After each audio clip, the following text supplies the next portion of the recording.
సమూహంలో పరలోక సంబంధమైనటువంటి వస్తు సమూహాల్లో అత్యంత ప్రాముఖ్యమైంది, అత్యంత శ్రేష్టమైంది, నేను మాట్లాడటానికి కూడా అర్హత లేనటువంటిది.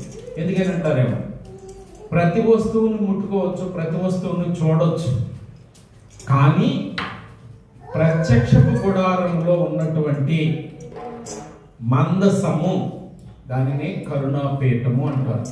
మందసము బాగా అర్థం చేసుకోండి. ఈ మందసం కనీసం రెప్పపాటు సమయం మందసం వైపు చూస్తే చచ్చిపోతానని రాసింది బైబిల్లో. ఒకసారి సంఖ్యాకాండం తీయండి. అంటే ఎంత పవిత్రమైందో మందసం. మిగతా వస్తువులు వేరు, మందసం గురించి వివరణ. సంఖ్యాకాండము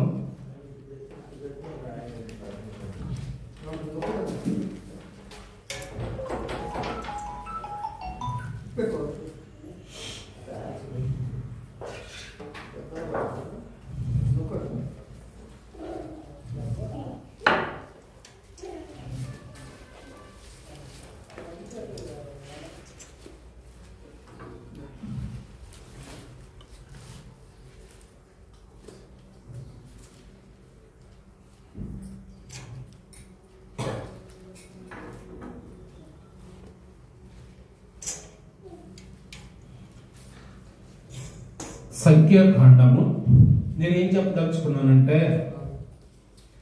పవిత్రత లేకుండా, యథార్థత లేకుండా, దేవుడు ఉన్నాడు అనే భయం లేకుండా దేవుడిని చూడటం కూడా ప్రమాదం ఉంది రాసిన వాక్యం. ఈ మనసు గురించి నేనేం మాట్లాడదలుచుకున్నానంటే దయచేసి అర్థం చేసుకోండి. నేను సాగతీతున్నాను అనుకోవద్దు. మిగతా వస్తువులన్నీ కూడా, ఇది బలిపీఠం కానీ, గంగాళం కానీ, దీపస్తంభం కానీ, సన్నిధి రొట్టెల బల్ల కానీ, ధూపవేదిక కానీ, ఈ 6 వస్తువులు కూడా జగత్తు పునాది వేయబడక మునిపి ఉన్నటువంటి యేసు ప్రభు వారు శరీరధారిగా భూమి మీదకి వచ్చి ఏం చెయ్యాలో చెప్పినవి. అవి ఆయన కాదు, ఆయన చేయబోయేటువంటి కార్యాల గురించి చెప్పినవి ఇవన్నీ. కానీ మందసం ఉంది చూసారా, ఆయన చేయబోయే కార్యం గురించి చెప్పలా. ఆయనే మందసం అని చెప్పింది వాక్యం. అంటే ఇశ్రాయేలు మధ్యలో మందసం ఉంటే ఆయన ఉన్నట్టు. ఎక్కడ మందసం ఉంటే అక్కడ ఆరోగ్యం ఉన్నట్టు, ఎక్కడ మందసం ఉంటే అక్కడ విజయం ఉన్నట్టు, ఎక్కడ మందసం ఉంటే అక్కడ సంతోషం ఉన్నట్టు. బైబిల్ అంతా ఇదే ఉంది. వాళ్ళకి ఏదైనా ఆపద వస్తే బలిపీఠం ఎదుట పడలా, దేని ఎదుట పడలా, వెళ్ళి మందసం ఎదుట సాష్టాంగ పడ్డారు. ఎందుకంటే ఆ మందసం ఇటువంటి పెట్టే, ఆ మందసం మధ్యలో కరుణాపీఠం ఉంటుంది. దాని పేరే కరుణాపీఠం. ఆయన కూర్చునేటువంటి కుర్చీ, మన భాషలో చెప్పాలంటే. గత వారం మీతో మాట్లాడారు. పూర్వకాలం పెద్ద పెద్ద వాళ్ళ ఇళ్లలో ఒరిజినల్ భాషలో కరుణాపీఠం అని లేదు, హెబ్రీ భాషలో భోషాణము అని. పెద్ద చెక్క పెట్టి భోషాణం అంటే పెద్ద పెద్ద విపత్తులు ఏమైనా వస్తే పిల్లల్ని అందులో దాచుకునేవాడు. పెద్ద పెద్ద తుఫాన్లు ఏమైనా వస్తే అంటే ఆ పెట్టె మీద ఆసీనుడై మధ్యలో 2 దేవదూతల మధ్యలో, ఆ 2 దేవదూతలు కూడా ఆయన మహిమను చూడలేక రెక్కలు కప్పుకుని ఆ మందసం మీద ఉన్నటువంటి ఆ కరుణ పీఠం మీద దేవుడు కూర్చుని ఇశ్రాయేలుతోటి మాట్లాడేవారు. ఎక్కడుండేవాళ్ళతో మాట్లాడేవారంటే, ఆయన గుడికి బయట ఉన్న, అంటే ప్రత్యక్ష గుడారానికి బయట ఉన్న వాళ్ళతో మాట్లాడాలి, ఆవరణలోకి వచ్చిన వాళ్ళతో కూడా మాట్లాడాలి, పరిశుద్ధ స్థలంలో ఉన్న వాళ్ళతో కూడా మాట్లాడాలి. ఆయన మాట్లాడేది అతి పరిశుద్ధ స్థలంలోనికి ఆయన దగ్గరికి వచ్చిన వారితో మాట్లాడారు. దేవునికి స్తోత్రం. అంటే దాని అర్థం ఏంటంటే, ఆయన్ని వెతికే వారితోనే ఆయన మాట్లాడతాడు, ఆయన కొరకు కనిపెట్టుకునే వాళ్ళతోనే ఆయన మాట్లాడతాడు. ఇది పరమార్థం. ఇది బయట జరిగేది కాదు, లోపల జరిగేది. ఈ ఆరాటం, ఈ తాపత్రయం అంతా లోపల జరగాలి. ఈ ఆశ, ఈ కోరిక, ఈ దప్పిక, ఈ దాహం అంతా కూడా ఆయన మీద లోపల జరగాలి. ఆ లోపల జరుగుతున్నప్పుడు ఆయనను నీ వెతకటం కాదు, ఆయన నిన్ను వెతుకుతాడు. ఆయనతో నీవు మాట్లాడటం కాదు, నీకు వినగలిగేటువంటి స్వభావం నీ లోపల ఉంటే, ఆ బుద్ధి, ఆయనకు నచ్చినటువంటి బుద్ధి నీ లోపల ఉంటే ఆయన నీతో మాట్లాడతాడు. దేవునికి స్తోత్రం. సో నేను ఈ మందసం గురించి ఎందుకు ఎలాగ మాట్లాడుతున్నానంటే, అసలు నిజానికి మందసం గురించి మాట్లాడే అర్హత నాకు లేదు, వినగలిగే అర్హత కూడా మీకు లేదు. అయినా మనం మాట్లాడటానికి తెగిస్తున్నాం. దేవుడు మనం క్షమించును గాక. ఎందుకన్నానంటే ఈ మాట, ఇశ్రాయేలు ఇంచుమించు 5 లక్షల మంది ప్రత్యక్ష గుడారంలో ఉన్నటువంటి అతి పరిశుద్ధ స్థలంలో ఉన్నటువంటి తెర ఎందుకు పెట్టారంటారు? అసలు తెర పెట్టాల్సిన అవసరం ఏముంది? దేవుడు చూడకూడదా? కరుణా పెట్టాలని చూడకూడదా? మందసాన్ని చూడకూడదా? తెర ఎందుకు పెట్టాల్సి వచ్చింది? ఒక పాపి దేవుణ్ణి చూస్తే కళ్ళు పేలి చచ్చిపోతాడు. అంటే పాపం అంటే ఆయనకి అంత అసహ్యం. కాబట్టి రెప్పపాటు చూస్తే చాలు చచ్చిపోతారు. ఇది ఆ పాత నిబంధన కాలంలో పాపానికి అంత ఎఫెక్ట్ ఉండదు. దాని అంతటినీ కూడా పాపం చేస్తే చచ్చిపోతాడు. అప్పుడు పాపి కొరకు చచ్చిపోయాడు యేసయ్య. ఇప్పుడు ఇది గొప్ప సూత్రం. అలా విడిపించడానికి వచ్చింది యేసులో ఆ గొప్పతనం అదే. మరి పాపం చేస్తే చచ్చిపోతాడు. అప్పుడు ఎవడైతే నా ఎదుట పాపం చేయనో వాడే మరణము నొందును, అంతే, ఇంకేం లేదేక. టిట్ ఫర్ టాట్ అంటారు చూసారా? కన్నుకు కన్ను, పొన్నుకు పొన్ను, ప్రాణానికి ప్రాణం. పాత నిబంధన సిద్ధాంతం అది. ఆడు ఏం పీకితే అది పీకేయటమే. ప్రాణం తీసేయడం, మనం కూడా ప్రాణం తీసేయటమే. అది పాత నిబంధన కాలంలో ఉన్నటువంటి చట్టము. కానీ ఈ కొత్త నిబంధనలో ఈ కొత్త నిబంధన దేవుడు, మన గొర్రెపిల్ల దేవుడు చేసింది ఏంటంటే, పాపం చేయని వాడు ఎవడూ లేడు. ఆ లేకపోతే అందరినీ చంపేయాలి. అందుకే ఏం చేశారంటే అందరి తరపున ఆయనే చనిపోవాల్సి వచ్చింది. రెప్పపాటు సమయం దేవుణ్ణి చూస్తే, ఇట్లా రెప్పేసి తెరిచే చూపు చూస్తే చాలు ఆడు చచ్చిపోతాడని పాత నిబంధన. 4వ అధ్యాయము సంఖ్యాకాండము 4వ అధ్యాయము 20వ వచనం ఒకసారి చదువుకుంది. వారు చావకుండునట్లు పరిశుద్ధ స్థలమును రెప్పపాటు సేపైనను చూచుటకు లోపలికి రాకూడదు. అర్థమైంది మీకు? ఆ పాత నిబంధన కాలంలో ఒక పాపి, ఆ ఇశ్రాయేలు యాజకుడు తప్ప, ఆ యాజకుడు తప్ప అంటానికి కూడా ప్రధాన యాజకుడు అయి ఉండాలి. యాజకులు అందరూ కూడా కాదు. ఆ యాజకుడు కూడా ఎప్పుడు పడితే అప్పుడు వెళ్ళకూడదు. సంవత్సరానికి ఒక్కసారి మాత్రమే. నా ఉద్దేశం ఏంటంటే, దేవుణ్ణి ఆ కాలంలో, దేవుని పవిత్రతను ఆ కాలంలో ఎంతగా శ్రద్ధ తీసుకున్నారంటే, అది ఇప్పుడు క్రమేపీ ఏమైపోయిందంటే తగ్గుతూ వచ్చింది. దాన్ని నిర్లక్ష్యం చేయటం వచ్చింది. పర్వాలేదులే అనుకునే విధానం వచ్చేసింది. ఏమవ్వదులే అనుకునే విధానం వచ్చింది. దేవుని గొప్పతనాన్ని, దేవుని పవిత్రతను, దేవుని పరిశుద్ధతను, అంటే దేవుడు భూమి మీదకి రావటం లోకువా? దేవుడు శరీరధారి భూమి మీదకి రావటం వల్ల మనకు లోకు అయిపోయాడా? సహజమే. మన దగ్గరికి ఏదైనా వస్తే మనకు లోకు కాదా? ఎంత గొప్పవాడమైనా సరే మన దగ్గరికి ఏదైనా వస్తే మనకు లోకువే. నీ ఇప్పుడు రోడ్డు మీద 5,000 రూపాయలు కట్ట దొరికిందనుకో, 5 నిమిషాలు ఖర్చు పెట్టేస్తావు. 5,000 రూపాయలు కష్టపడి సంపాదించి చూడు, ఖర్చు పెట్టాలని ఆలోచిస్తావు. ఏదైనా కష్టపడి సాధించుకున్న దాన్ని ఖర్చు పెట్టాలంటే ఆలోచిస్తాం. అదే ఉచితంగా వచ్చినటువంటి రక్షణను నిర్లక్ష్యం చేస్తాం. దేవుణ్ణి వెతికి పట్టుకోలేకపోయారు. రకరకాలైన వేషాలు, మతాలతోటి ప్రయత్నాలు చేశారు, కానీ దేవుణ్ణి ఎవరు కూడా వెతికి పట్టుకోలేకపోయారు. కానీ దేవుడే మానవాకారంలో భూమి మీదకి దిగి వచ్చి చులకనైపోయాడు. దేవుడు నన్ను క్షమించును గాక. అంటే దేవుని పవిత్రత ఎంత గొప్పదంటే, రెప్పపాటు సమయం ఎక్కడికి రావద్దన్నాడు? పరిశుద్ధ స్థలం కాదు, క్షమించాలి, అతి పరిశుద్ధ స్థలం కాదు, పరిశుద్ధ స్థలంలోనికే రావద్దన్నాడు. మీరు ఇప్పుడు చదివిన వాక్యం చూస్తే ఏమన్నారు ఆయన? వారు చావకుండునట్లు పరిశుద్ధ స్థలమును. ఎక్కడికి? అతి పరిశుద్ధ ఉన్నదా? మందస్సు ఉన్నది ఎక్కడ? అతి పరిశుద్ధ స్థలంలో. అతి పరిశుద్ధ స్థలానికి పరిశుద్ధ స్థలానికి మధ్యలో ఒక తెర ఉంటుంది అంతే. ఆ తెర ఉండాల్సిన అవసరం ఏంటంటే, కారణం ఏంటంటే, పాప నిన్ను చూస్తే చనిపోతాడు. కాబట్టి తెర పెట్టడానికి కూడా కారణం ఏంటంటే, చనిపోకుండా ఉండటానికి. దేవునికి స్తోత్రం. అంటే చూస్తే కనపడాడు కదా, కాబట్టి తెర. అందుకే యేసు ప్రభు మరణంతో ఏమైంది అంటారా అంటే, దాని అర్థం ఏంటంటే పాపి కూడా వెళ్ళవచ్చు. దేవునికి పాపం ఒప్పుకుంటే వెళ్ళొచ్చు, ఇప్పుడు చూడొచ్చు, ఇప్పుడు సావడు, ఇప్పుడు అసలు బతకాలంటే వెళ్ళాలి. ఇప్పుడు అప్పుడు చచ్చిపోవాలంటే వెళ్ళాలి, వెళ్తే చచ్చిపోతాడు. ఇప్పుడు బతకాలంటే వెళ్ళాలి. బతకాలంటే కరుణపీఠాన్ని సమీపించాలి. అర్థమవుతుందా మీకు? మందసం.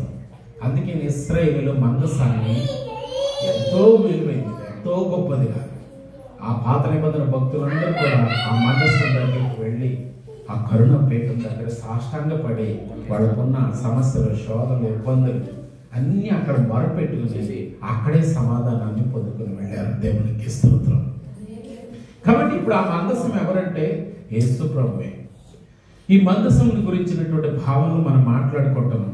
ఇక్కడ మీరు అర్థం చేసుకోండి, మందసం దేవుడే మందసం అని మాట్లాడుచున్నానంటే అర్థం ఏంటంటే, మందసం ఉంటే దేవుడు ఉన్నట్టు కాదు. దేవుడు ఇక్కడ ఉంటే మందసం ఉంటే దేవుడు ఉన్నట్టు. నిజానికి ఇది దేవుడు కాదండి. ఇది ఉంటే మీకు ఏదో జరుగుతుంది అనుకోకండి ఎప్పుడు కూడా.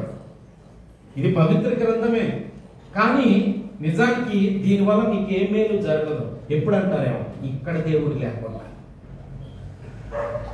ఇది పెట్టుకుని ఇప్పుడు ఇప్పుడు చూడండి, రేపు క్రిస్మస్ వస్తుంది 25న. ఎప్పుడు రానోడు కొడుకులు పోతాడు ఆ రోజున. ఎందుకంటే ఒకసారి గుళ్ళకి వెళ్ళొస్తే, సంవత్సరానికి ఒకసారి వెళ్ళొస్తే ఆ సంవత్సరం మొత్తం ఉట్టిదే. పైగా దానివల్ల ఏం జరుగుతుందో తెలుసా? ఇంకా ప్రమాదం కూడా జరుగుతుంది. మనకు చూడండి, రేపు సంవత్సరానికి ఒకసారి పసక పండుగ జరుగుతుంది.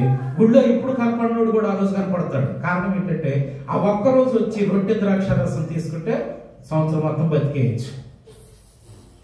కానీ రోమపత్రిక 11:9 అంటుంది, ఎలాగనక నువ్వు నన్ను లెక్కేసుకుని నువ్వు నా శరీరాన్ని, నా రక్తాన్ని, నా భోజనాన్ని నువ్వు తీసుకుంటే అది నీ ఊరితాడవుద్ది అని రాశాడు. ఏమంటే చూస్తే చచ్చిపోతాం అన్న దేవుడు ఇంత యాక్షలు ఎందుకు ఊరుకుంటాడంటే, కాబట్టి ఆంతర్యంలో, గుండెల్లో, మనసులో దేవుడు లేకుండా ఏ వస్తువు కూడా దేవుడికి సంబంధించింది కాదు. దేవునికి స్తోత్రం. కాబట్టి ముందు లోపల దేవుడు ఉండాలి. అప్పుడు దేవుడి పేరిట మనం ఏదైనా చేస్తే దాని ప్రభావం మనలో ఉంటుంది. మనలో దేవుడు లేకపోకుండా. సో మందసం అనేటువంటిది ఏంటంటే, మందసం దేవుడు కాదు. మందసం లోపల ఉన్నటువంటి ధర్మశాస్త్రం మన లోపల ఉందా, అప్పుడు మందసం దేవుడు. దేవుడికి స్తోత్రం. మందసం కాదండి, చెక్క పెట్టి కాదండి మనకు రక్షణ ఇచ్చేదే. ఆ చెక్క పెట్టి లోపల ఉన్నటువంటి ధర్మశాస్త్రం చూసారా, 2 రాతి పలకలు ఉన్నాయి చూసారా, వాటి ప్రకారం నడిచేవా, అప్పుడు మందసం ఎక్కడుంటే అక్కడ విజయం. దీని లోపల ఉన్నటువంటి నీతి వాక్యాన్ని అనుసరించి నడుచుకు చూడు, అప్పుడు ఇది ఉండటం వల్ల ఉపయోగం. అంతేగాని దీనివల్ల ఆరోగ్యం రాదు. నిజం చెప్తున్నా, నూనె వల్ల స్వస్థత రాదు. నేను చేతులు వేయటం వల్ల కూడా మీకు ఆరోగ్యం రాదు. ఎప్పుడు అంటారేమో, మీ లోపల ఆ చెక్కపెట్టిగా అంత విలువెందుకు? ఆ చెక్కపెట్టి లోపల ఆయన చేతి వ్రాత ఉంది కాబట్టి దేవుడికి స్తోత్రం. ఈ మట్టి దేహానికి అంత విలువెందుకంటే, ఈ మట్టి దేహంలో ఆయన ఆత్మ ఉంది కాబట్టి. ఆయన ఆత్మ ఇక్కడ ఉంటే అప్పుడు నువ్వేం చేసినా దానివల్ల నీకు మేలు జరుగుతుంది. అంతే తప్ప ఆచారాలు, సాంప్రదాయాలు, కట్టుబాట్లు ఇటువంటి కొన్ని ఉంటాయి. ఇటువంటి వాటి వల్ల మనకి ఏ మేలు తీసుకెళ్ళి ఇంట్లో పెట్టుకుంటే నీకు స్వస్థత వస్తుందా? నా ద్వారా ప్రార్థన చేయించుకుని బాటిల్ పట్టుకెళ్ళి ఇంట్లో పెట్టుకుంటే మీకు స్వస్థత వస్తుందా? ఎట్టి పరిస్థితుల్లో రాదు. ఎప్పుడు ధర్మశాస్త్రం రాతి పలకలు నిబంధన మందసంలో ఉండటం వల్ల నిబంధన మందసం ఎక్కడుంటే అక్కడ విజయం. కాబట్టి నువ్వు ఎక్కడుంటే అక్కడ నీకు స్వస్థత, ఆరోగ్యం, నీకు మేలు జరగాలంటే నీ గుండెల్లో ఆ ధర్మశాస్త్రానికి మూలమైన వాడు ఉండాలి. నీ లోపల ఆయన ఉండాలి. గలతీ 4:6 చెప్పినట్టు, నా కుమారుడు యొక్క ఆత్మ నీ గుండెల్లో ఉంటే అప్పుడు ఈ బైబిల్ పట్టి ప్రార్థన చేస్తే అప్పుడు కార్యం జరుగుతుంది. దేవుడికి స్తోత్రం. సో లోపల దేవుడు లేకుండా బయట నువ్వు చేసేది, దేవుడి విషయంలో నువ్వు చేసేది ఏదైనా నీకు ప్రమాదమే. నీకు మేలు చేయదు సరిగ్గా, మళ్ళీ ప్రమాదం కూడా అవుతుంది. దేవుడు గుండెల్లో లేకుండా, దేవుడు ఇంట్లో లేకుండా, దేవుడు ఒంట్లో లేకుండా నువ్వు తినే భోజనమే నీకు ఉరితాడవుద్ది అన్నప్పుడు దేవుడి పేరిట మనం చేసేవి మనకి ప్రమాదాలు కావా? ఖచ్చితంగా ప్రమాదాలు అవుతాయి. మందసం చేసింది, మందసం నేర్పింది కూడా అదే. బాగా అర్థం చేసుకోవాలి. ఎందుకంటే ఆంతర్యంలో, మన మనసులో, మన ప్రవర్తనలో, మన బుద్ధిలో దేవుడు లేకుండా మనం గుడికి వెళ్తాం అనేది కూడా ప్రమాదం. మన బైబిల్ పట్టుకోవడం ప్రమాదం. మనం పాట పాడటం ప్రమాదం, ప్రార్థన చేయటం ప్రమాదం. దీనికి ఉదాహరణగా మీకు ఒక విషయం, మందసం ద్వారా నేను ఏం మాట్లాడదలుచుకున్నానంటే, ఏది నిజమైనటువంటి భక్తి, ఏది దేవుడు మెచ్చినటువంటి భక్తి, దేవుణ్ణి ఆరాధించటానికి దేవుడి మీద ఆనుకుని బతకడానికి చాలా తేడా ఉంటుంది. ఆరాధించే ప్రతి ఒక్కడు దేవుని ఆనుకుని బతుకుతాడంటే లేదు. ఆయన ఏమంటాడంటే, నీ భక్తి నీకు ధైర్యం పుట్టించదా అన్నాడు. అంటే దాని అర్థం ఏంటి? అదే భక్తి అంటే ఏంటి? ఏ భక్తి అయితే మనకి ధైర్యం పుట్టిస్తుందో శోధనలో, అది నిజమైన భక్తి. సంవత్సరం అంతా ఆరాధించి చిన్న శోధన వచ్చింది అనుకోండి, పరుగులు ఎత్తేమనుకోండి, అటు ఇటు దేవుణ్ణి వదిలిపెట్టి పరుగులు ఎత్తేమనుకోండి, అది భక్తి కాదు. నీకు భక్తి పరీక్షించబడే టైం వస్తుంది. నీ భక్తి నిజమా కాదా? ఏంటంటే దేవుణ్ణి ఆరాధిస్తూ దేవుని శక్తిని తక్కువ అంచనా అయితే అది భక్తి కాదు. దేవుణ్ణి ఆరాధిస్తూనే ఉంటాం, కానీ దేవుని శక్తిని మాత్రం ఆశ్రయించకపోతే, ఈ శోధన వచ్చింది, నేను దేవుణ్ణి ఆరాధిస్తున్నాను, నా దేవుడు నన్ను బయటపడేస్తాడు. ఇప్పుడు దానిలో షడ్రక్ మెషక్ అబేద్నెగో వీళ్ళు ప్రయత్నాలు చేశారంటే దాని అర్థం ఏంటంటే, వాళ్ళు ఆరాధించడం అనేది ప్రూవ్ అయింది. మేము ఆరాధించే దేవుడు సమర్థుడు, దేవునికి స్తోత్రం. శక్తిని ఆశ్రయించడం అంటే అర్థం అది. మనం దేవుణ్ణి ఆరాధిస్తున్నామంటే, ఇది ఉంటే నాకు ఆరోగ్యం, ఇది ఉంటే నేను గెలుస్తాను, ఇది ఉంటే నేను నిబ్బరంగా ఉంటాను. ఇవి నిజంగా ఏంటంటే ఒక వస్తువులు, ఇది కూడా వస్తువే, ఇది అక్షరార్థమే. ఆత్మానుసారం ఎవరంటే యేసు ప్రభు, ఇది అక్షరార్థం. అక్షరార్థాన్ని అందరూ చదువుతారు, మనకంటే ఎక్కువ చదివి దెయ్యం, ఎందుకంటే మన మీద గెలుపుతారు. ఇప్పుడు మన సెవెంత్ డే భాషల గురించి మాట్లాడుకుంటే ఎక్కువ చదువుతారు దీన్ని, ఎందుకో తెలుసా? ఇంకో భాష మీద గెలుపుతాయి, దేవుని మీద ప్రేమతో కాదు. దెయ్యం బాగా చదువుద్ది వాక్యం, ఎందుకంటే బాగా చెప్పాలి, ఎందుకంటే దీనికి మూలమైనోడికే అది వాక్యం చెప్పింది. యేసుప్రభుకు వాక్యం చెప్పింది కదా, అది ఎట్లా రాసిందో నువ్వు చేయవా, ఎట్లా ఉందో నువ్వు చేయవా చెప్పింది కదా యేసుప్రభు. కాబట్టి బాగా అర్థం చేసుకోండి. దీన్ని చదివినంత మాత్రాన, దీని గురించి పాడినంత మాత్రాన, దీని గురించి సాక్ష్యం చెప్పినంత మాత్రాన నీకేమేదో జరగదు. ఎప్పుడు ఇక్కడ యేసు లేకుండా, ఇక్కడ పరివర్తన లేకుండా, ఇక్కడ మార్పు లేకుండా, ఆయన ఎంత గొప్పడో, ఆయన ఎంత బలవంతుడో, ఆయన ఎంత శక్తిమంతుడో, ఆ బలాన్ని, ఆ శక్తిని మీరు తక్కువ అంచనా అయితే ప్రమాదం. మీరు ఆరాధిస్తున్నారంటే ఆయన శక్తిని కూడా నమ్మాలి. మీరు ఆరాధిస్తున్నారంటే ఆయన చేసేసాడు అని నమ్మాలి. నీ శిష్యులు ఏమి చేయలేకపోయారయ్యా, నువ్వేమన్నా నీ వల్ల అయితే చెయ్యన్నాడు యేసు ప్రభు ఒక వాళ్ళ అబ్బాయిని తీసుకొచ్చి. యేసు ప్రభు ఏమన్నారు అప్పుడు? మత్తయి 9వ అధ్యాయంలో మీరు చదివి ఉంటారు, నమ్ముట నీ వల్ల అయితే నమ్మువానికి. ముందు నేను చేయగలను లేదో తర్వాత విషయం కదరా, నేను చేయగలనా అనే నమ్మకం నీకు ఏడ్చిందా అని అడిగాడు ఆయన. కాబట్టి అంటే దాని అర్థం ఏంటి? ఆయన శక్తిని అంచనా వేయగలవా లేదా? ముందు నిజంగా ఆయన శక్తిని అంచనా వేస్తే మనం బాధపడతామా, మనం భయపడతామా, మనం పరుగులు ఎత్తుతాం, అసలు ఇంకా సంతోషపడిపోతాం. ఏది యోగ గ్రంథం ఇంతవరకు మనం చదువుకున్నాం 29వ అధ్యాయంలో, క్షమించాలి 39వ అధ్యాయంలో 19వ నుంచి చదువుకున్న ఆ గుర్రం ఏం చేద్దంటే కయ్యాన్ని కాలు దువ్వుద్ది అంటారు అన్నారని. ఏంటి అంటే శక్తిని అంచనా వేసింది అది. ఎందుకంటే ఆ గుర్రానికి బలం ఇచ్చింది యెహోవాయే, అంటే ఆయన బలాన్ని అంచనా వేసింది అది. కాబట్టి నా దేవుడు సమర్థుడు. నేను ఒక్కటే చెప్పదలుచుకున్నా, ఈ మందసం ద్వారా నేను ఏం మాట్లాడదలుచుకున్నానంటే, దేవుణ్ణి ఆరాధిస్తున్నాము అంటానికి రుజువు ఏంటంటే దేవుని శక్తి మనకు తెలుస్తుంది. దేవుడి శక్తి మనకు తెలుస్తుంది. అందుకే రోమపత్రిక 1వ అధ్యాయం ఒకసారి చదువుతాం. రోమపత్రిక 1వ అధ్యాయం 18వ వచనం నుంచి ఒకసారి చదివి వినిపించండి కొంచెం స్పీడ్గా. దుర్నీతి చేత దుర్నీతి చేత సత్యమును అడ్డగించు మనుషుల యొక్క సమస్త బలహీనత మీదను దుర్నీతి మీదను దేవుని కోపము పరలోకము నుండి బయలుపరచబడుచున్నది. ఎందుకనగా దేవుని గూర్చి జాగ్రత్తగా, ఎందుకేనంటేనంట దేవుని గూర్చి తెలియశక్యమైనదేదో అది వారి మధ్య విశదమై ఉన్నది. అంటే అర్థం చెప్పండి, దేవుడికి సంబంధించిన ప్రతిదీ మనకు తెలుసు అంటున్నాడు పౌలు. దేవుడు ఏం చేశాడో తెలుసు, ఎందుకు వచ్చాడో తెలుసు, ఎందుకు రాబోతున్నాడో కూడా మనందరికీ తెలుసు అంటున్నాడు. దేని గురించి? దేవుడి గురించి ప్రతిదీ తెలుసు మనకి. జాగ్రత్తగా వినండి. తెలిసి తెలియనట్టుగా ఉంటే వినండి జాగ్రత్తగా, చదవండి. దేవుడు అది వారికి విశదపరచను. ఆయన అదృశ్య క్షములను అనగా ఆయన నిత్య శక్తియు. వింటున్నారా? ఏ శక్తి అది? నిత్య శక్తియు, నిత్య శక్తి అది.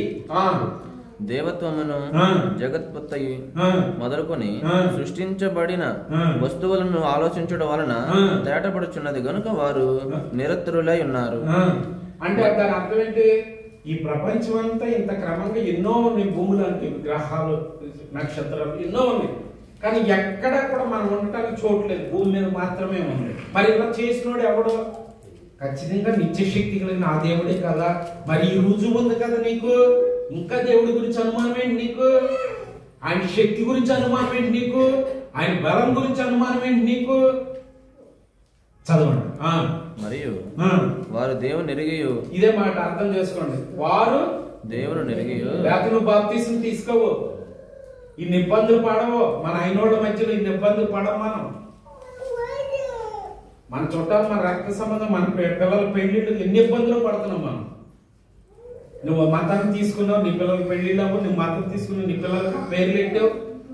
మానవ దేవుడి పేరు పెట్టావు నీ పిల్లలకి. వింటున్నారా? ఆయన ఏమంటున్నారు చూడండి, చదవండి ఒకసారి. మరియు దేవుని ఆయన ఎరగకపోతే నువ్వు బాప్తిసం తీసుకోవసలా, ఎరగకపోతే రొట్టె ద్రాక్ష రసం తీసుకోవసలా, రావసలా. ఎరిగేవు ఖచ్చితంగా దేవుణ్ణి నువ్వు. అర్థమవుతుందా మీకు? ఇన్ని ఇబ్బందులు ఎందుకు పడుతున్నప్పుడు మన మధ్యలో చూస్తే ఊరి పేరు చెప్పొచ్చు చెప్పకూడదు, చట్టకాయ అన్నాడు. అటు వెళ్తుంటే చట్టకాయ ఏమని రాసింది తెలుసా బోర్డు మీద? అన్యులు ఎవరు కూడా పెద్దల అనుమతి లేకోకుండా, అన్య మతస్థులు ఎవరు కూడా ఊర్లోకి రాకూడదు. ఎవరు అన్య మతస్థులు అంటే? మనమే, క్రిస్టియన్సే అన్య మతస్థులు. అన్య మత ప్రచారం ఏది కూడా ఆ ఊళ్ళోకి రావడానికి అర్హత లేదు. ఒక రాత్రి అంటే ఎవరో ఓ పాస్టర్ గారు ఆ బోర్డు పక్కన ఇంకో బోర్డు పెట్టాడు. ఏమని బోర్డు పెట్టాడు తెలుసా? పెద్దల అనుమతి లేకపోయినా సరే ఊళ్ళోకి మందు రావచ్చు, పెద్దల అనుమతి లేకపోయినా సరే రికార్డ్ డాన్స్ చేసేవాడు రావచ్చు, పెద్దల అనుమతి లేకపోయినా సరే వ్యభిచారం రావచ్చు, కానీ పెద్దల అనుమతి లేకుండా మాత్రం యేసు ప్రభు రాకూడదు ఊళ్ళోకి. బోర్డు పెట్టాడు పక్కన. అంటే దాని అర్థం ఏంటంటే యేసుని ఎరిగిన వాడు. మనం ఎందుకు ప్రచారం చేస్తున్నాం? ఇప్పుడు ఆటోలు వేసుకుని కూరగాయలు అమ్ముతాకి, లేకపోతే ఫ్రూట్స్ అమ్ముతాకి వస్తున్నాయి మైక్ తోటి. ఆడు పుట్టి ఖాళీ ఆటో తేవడం వస్తాడా? నా దగ్గర ఇవి ఉన్నాయని ఏమి లేకుండా. అంటే ఆడి దగ్గర సరిపోతుంది కాబట్టి అమ్ముతాకి వస్తున్నాడు. మన దగ్గర లోకం మొత్తానికి పంచడానికి సరిపడా ప్రేమనిచ్చాడు ఆయన. మనం పంచే సరుకు మన దగ్గర ఉంది. దేవుడికి స్తోత్రం. మనం పంచకుండా ఉండలేం. ఎందుకంటే వెలిగింపబడిన దీపమే ఇంకో దీపాన్ని అంతే మనం వెలిగించాడు ఆయన. వెలుగుకు మూలమైన వాడు మనం వెలిగించాడు ఆయన. మీరు లోకానికి ఉప్పై ఉన్నారన్నాడు ఆయన. దేవుడు గట్టి స్తోత్రం చెప్పలేదు. లోకానికి ఉప్పై ఉన్నారంటే దాని పరమార్థం ఏంటంటే ఏంటంటే మన సంప్రదాయంలో అన్ని వేసి చూడు. అది ముందు ఏమడుగుతారు? కారం ఉప్పు సరిపోయిందని అడగరు, ఉప్పు కారం సరిపోయిందని అడుగుతారు. ఉప్పు తర్వాతే కారం. ఒకవేళ సరిపోతే వేసుకుంటే అవకాశం మాత్రం ఉప్పుకు మాత్రమే ఉంది. అర్థమవుతుంది మీకు? లోకానికి మీరు ఏమై ఉన్నారో ఉప్పు అయి ఉన్నారు. లోకానికి మీరు ఏమై ఉన్నారు తెలుసా? వెలుగై ఉన్నారు. దేవునికి స్తోత్రం. మీరు ఇవ్వగలిగే వెలుగు మీ దగ్గర ఉందే. మీరు లోకానికి సారం, లోకానికి రుచినివ్వగలిగేటువంటి ఉప్పుగా మీరు ఉన్నారు. మనం ఉన్నాం. అర్థమవుతుందా? మనకంత ఆధిక్యతనిచ్చాడు ఆయన. ఎందుకంటే మీరు దేవుని ఎరిగి ఉన్నారు. దేవునికి స్తోత్రం. అర్థమవుతుందా? అక్కడ చదవండి, ఆ మాట చదవండి. ఈ మాట అర్థం చేసుకోండి. వింటున్నారా? ఇది ఎక్కడ జరుగుతుందంటే క్రైస్తవం ఉద్దేశించి మాట్లాడుతున్నాడు ఆయన. అన్యుల గురించి కాదు. దేవుడు ఎవరో తెలుసు కాబట్టి బాప్తిసం తీసుకున్నాడు. ఎన్నిసార్లు బయటేసాడో తెలుసు కాబట్టే బాప్తీసం తీసుకున్నావు. ఇంకా ఎందుకు బతుకున్నావో తెలుసు కాబట్టే బాప్తీసం తీసుకున్నావు. కానీ అప్పుడప్పుడు మన మనసు మదించి దేవుణ్ణి దేవుడిగా మనం ఆరాధించాం. ఇక్కడ గమనించాలి మీరు, దేవుడు ఎవరో తెలిసిండి ఏం చేయలేదు, మనం మహిమ పరచలేదు. వింటున్నారు మీరు? ఇది గొప్ప సూత్రం అండి, కృతజ్ఞతాస్తుతులు. గొప్ప సూత్రం ఇదే. ఆరాధన చెల్లించలేదు. వింటున్నారు కదా? ఏం పెట్టుకోవద్దు, వాదాలు పెట్టుకోవద్దు. పనికిరాని వాళ్ళు అయిపోతున్నారు. అంటే దేవుణ్ణి దేవుడిగా ఎరిగి ఉండి కూడా దేవుని శక్తిని మీరు ఆశ్రయించలేదు. అది గొప్ప మార్గం. ఇదే మనం ఈ మందస్సం ద్వారా నేర్చుకునేటువంటిది. ఏది భ్రమపరిచే ఆరాధన, ఏది నిజమైనటువంటి ఆరాధన. మేడికొండ చూడ మేలిమయ్యుండు మన పైకట్టగా కనపడుతుంది ఈ రోజు క్రైస్తవ సంఘాలు. చూడటానికి చాలా బాగుంటారు, అంత బాగుంటుంది. కానీ ఆయన శక్తిని ఆశ్రయిస్తున్నామా? ఓపెన్ చేతి ఆయన ఉన్నాడా లేడా? మన హృదయాలు చీల్చి చూస్తే లోపల ఆయన ఉన్నాడా లేడా? పైకి మాత్రం చక్కగా దేవుని క్రైస్తవుడు కానీ మనం. కాబట్టి బాగా అర్థం చేసుకోవాలి, వ్యభిచారినైనా దేవుడు క్షమిస్తాడు కానీ వేషధారిని మాత్రం దేవుడు క్షమించడు. వేషధారి అంటే లేనిది ఉన్నట్టుగా, ఉన్నదే లేనట్టుగా చేసేవాడు. అందుకని మత్తయి 23 ప్రభు ఎన్నిసార్లు చెప్పారు, మీరు సున్నము కొట్టిన. కాబట్టి సమాధుల పండుగని పెడతా ఉంటారు కొంతమంది. ఎంత నీట్గా డెవలప్ చేసినా, ఇప్పుడు ఎన్నో అడుగుల దూరం నుంచే దాని పేరంటే ఆగ్రాలో, ఢిల్లీలో ఉంది ఏంటది తాజ్మహల్. ఇప్పుడు ముట్టుకోవడానికి లేదు.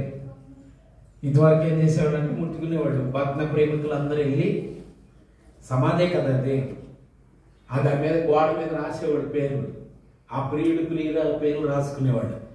అది పాడైపోయింది పూర్తిగా. అందుకేనంటే ఇప్పుడు ఏం చేద్దామంటే దూరంగా ఉండి చూడండి అంతే, ముట్టుకుంటా కీళ్ళు లేదు. ఏంటది? ఒక సమాధి. అది ఒక రాజు భార్య సమాధి. అది అంటే దాని ఒకవేళ దాన్ని ఓపెన్ చేసి చూస్తే, బదులు కూడా చూస్తే ఏముంటుంది లోపల? ఆ ఆవిడ కుళ్ళిపోయిన ఎముకలు, ఆ మసి, ఆ కుళ్ళిపోయింది పురుగులు. కానీ పైన ఏముంది? పాలరాతితోటి 7 వింతల్లో ఒక వింత తాజ్మహల్. ఈ రోజున క్రైస్తవులు అట్ట కనబడుతున్నారంట. దేవుణ్ణి అట్ట ఒక వస్తువులో చూడటం, ఒక గుళ్ళో చూడటం, ఒక విగ్రహంలో చూడటం. ఇక్కడ మందసం గురించి మాట్లాడుతున్నది అదే. ఆయన ఒక భ్రమలో ఉన్నారు అని చెప్తున్నాడు ఆయన. ఏం జరిగిందో చూద్దాం, జాగ్రత్తగా వినండి. కొద్ది సమయం నేను మాట్లాడతాను. మందసం గురించి మాట్లాడుతున్నాను. మందసం ఏం చెప్తుందంటే ఏది నిజమైనటువంటి భక్తి అనే అంశాన్ని గురించి నేను మాట్లాడబోతున్నాను. ఈ ప్రత్యక్ష గుడారం తయారు చేసిన తర్వాత, మోషే చెత్త నిర్గమకాండం ప్రత్యక్ష గుడారం తయారైన తర్వాత, అందులో దేవుని ఆత్మ కలిగినటువంటి ఒక బిడ్డ ఈ 7 వస్తువులు తయారు చేయడం జరిగింది. ముందు తయారు చేసిన వస్తువు ఏదంటే మందసాన్ని ముందు తయారు చేశారు. ఎందుకంటే దేవుని ఆత్మ కలిగినటువంటి వ్యక్తే ఈ మందసాన్ని తయారు చేశాడు. చేసి దాన్ని తెచ్చి అతి పరిశుద్ధ స్థలంలో పెట్టారు. ఎక్కడుంది ప్రత్యక్ష గుడారం అంటే ఇశ్రాయేలీయులు అందరూ ఉన్నటువంటి షిలోహు అనేటువంటి ఒక ప్రాంతంలో మందసాన్ని పెట్టారు. మందసాన్ని పెట్టిన తర్వాత మీ అందరికీ తెలుసు, సంఖ్యాకాండం 3వ అధ్యాయం, క్షమించాలి, సమూయేలు గ్రంథం, 1 సమూయేలు గ్రంథంలో ఏలీ గారు ఆ టైంలో గుడారంలో సేవ చేస్తున్నారు. ఏలీ గారు అప్పుడు ఆయన వయసు 98 సంవత్సరాల వయసు. 98 సంవత్సరాల వయసులో ఆయన ముసలోడైపోయారు. బాగా ఆయన ఏంటంటే స్థూలకాయుడు, అంటే పెద్ద శరీరం కలిగినవాడు. కూర్చుంటే లేగలేడు, లేగిస్తే కూర్చోలేడు. పైగా చూపు కూడా పోయింది. చూపు పోయిన తర్వాత ఉన్న ఏకైక గుడారంలో సేవ చేసే ఏకైక యాజకుడు ఆయనే. తీరా ఆయన మీద కూడా దేవుడు కోపం వచ్చింది. కారణం ఏంటంటే తన కొడుకులైనటువంటి హోప్ని, ఫిన్హాసన్, వీళ్ళిద్దరూ చాలా పవిత్రత, మనసు పాడైంది. వాళ్ళు ఇంద్రియాలకే వాళ్ళు లోబడిపోయారు. వాళ్ళలో ఇంద్రియ నిగ్రహ శక్తి లేకపోయింది. బయట పాపం చేస్తే పర్వాలేదు, మందిరంలోనే పాపం చేయడం మొదలు పెట్టారు. వాళ్ళు యాజక ధర్మంలో ఉన్నటువంటి వాళ్ళు. వాళ్ళని బట్టి వాళ్ళ నాన్నతో కూడా దేవుడు మాట్లాడతారు. కొడుకులు బట్టి బాగా అర్థం చేసుకోవాలి ఈ మాటలు.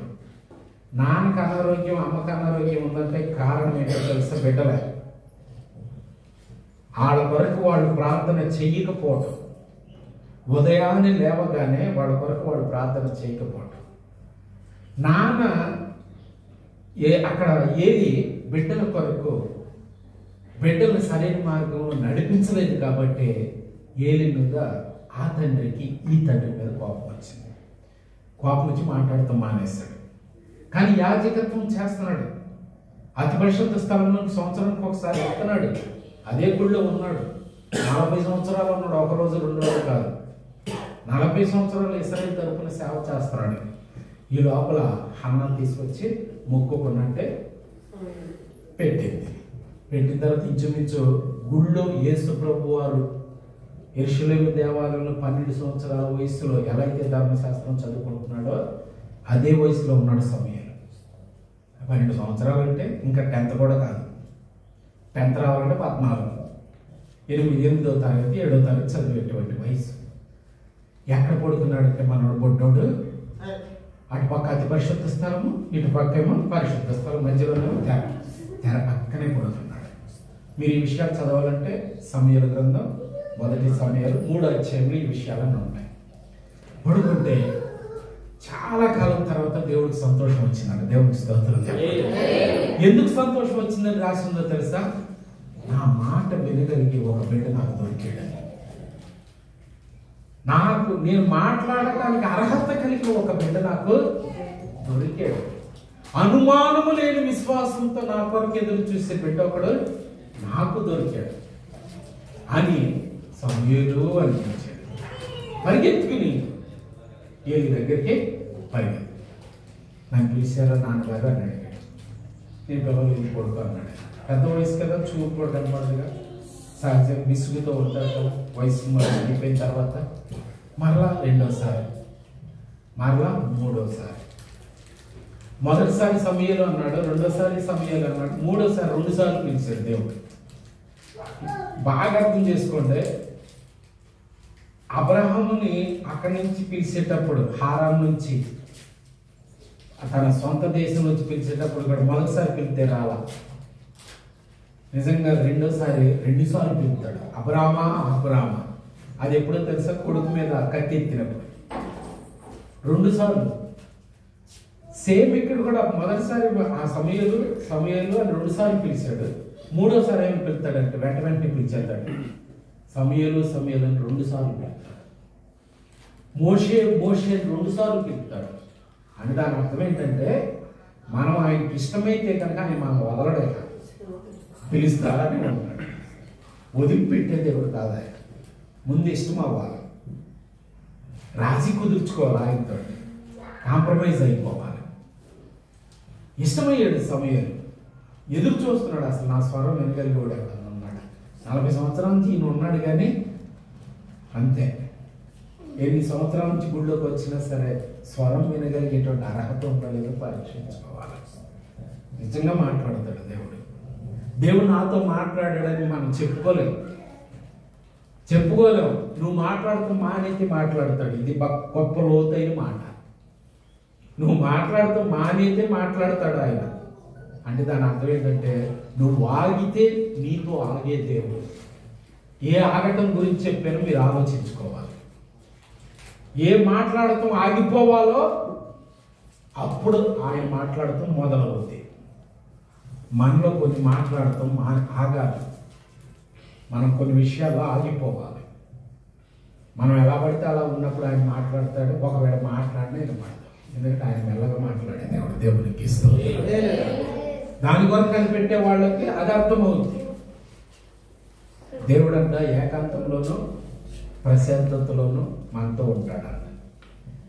ఏకాంతతలోనూ అంటే దాని అర్థం ఏంటి? మనం ఒక్కడమే ఉన్నప్పుడు, మన లోపల గందరగోళం లేనప్పుడు, అంటే మనం పూర్తిగా దేవుడి మీద ఆధారపడినప్పుడు.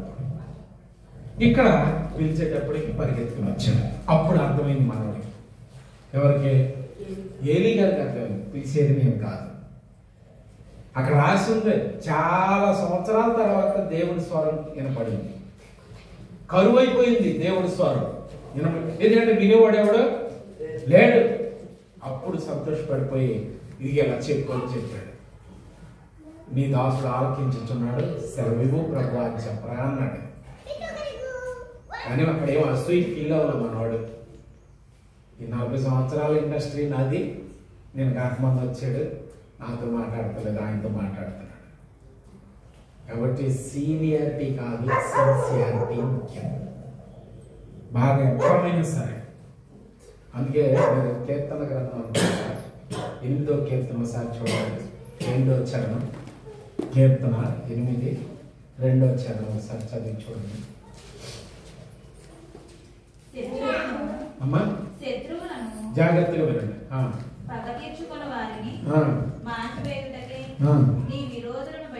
జాగ్రత్త